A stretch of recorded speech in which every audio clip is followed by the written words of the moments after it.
Einstein had multiple urinary blockages and underwent several catheterizations.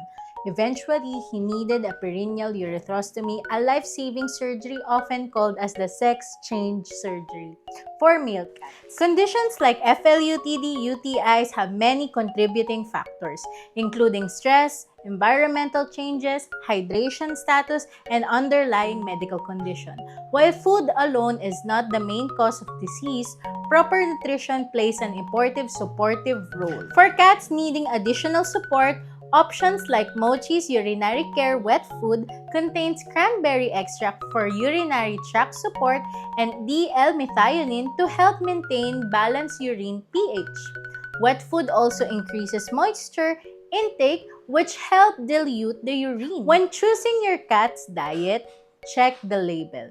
Look for balanced mineral content and ingredients that help support the urinary health and maintain appropriate urine pH.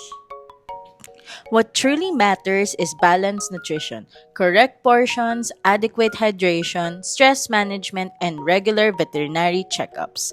Einstein's journey is a reminder prevention and informed care can save lives.